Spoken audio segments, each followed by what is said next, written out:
एक रहस्यमयी संत की कहानी। बहुत समय पहले भारत की पवित्र भूमि पर एक महान संत का जन्म हुआ था। उनका नाम था बोधिधर्म। कहा जाता है कि वे एक राजघराने में जन्मे थे, दक्षिण भारत के एक राजा के पुत्र। लेकिन बचपन से ही बोधिधर्म को राजसी वैभव से ज्यादा आत्मज्ञान की खोज आकर्षित करती थी। ज्ञान की तलाश बोधिधर्म ने अपने गुरु प्रज्ञातारा से दीक्षा ली। गुरु ने उन्हें ध्यान और बौद्ध धर्म के गहरे रहस्यों से अवगत कराया। लेकिन एक दिन गुरु ने कहा, तुम्हारा मार्ग अब यहीं नहीं है। तुम्हें चीन जाना होगा और वहां सच्चे ध्यान का बीज बोना होगा।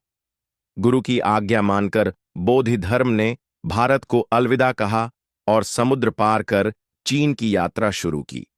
उस समय यह एक लंबी और खतरनाक यात्रा थी, लेकिन उनका संकल्प अटूट था।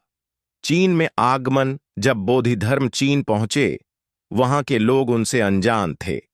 उन्होंने लोगों को सच्चे ध्यान की शिक्षा देना शुरू किया। न कर्मकांड, न मूर्ति पूजा, बस मौन में बैठकर अपने भीतर झांकना।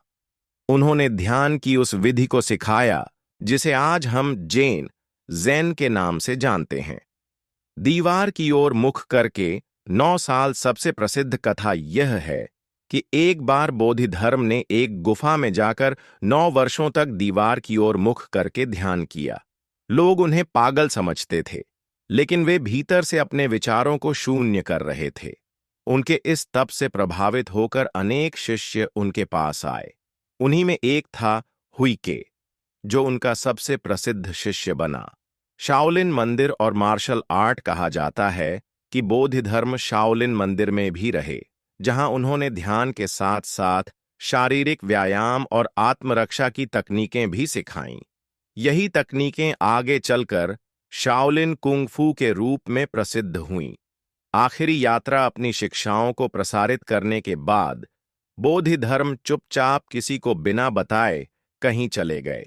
कुछ कहते हैं कि वे वहीं चीन में ध्यानस्थ हो गए, तो कुछ मानते हैं कि वे भारत लौट आए।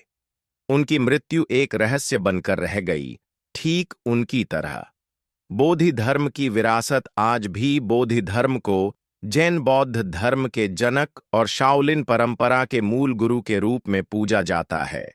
उन्होंने दुनिया को यह सिखाया कि सच्चा ज्ञान बाहर नहीं, अपने भीतर है।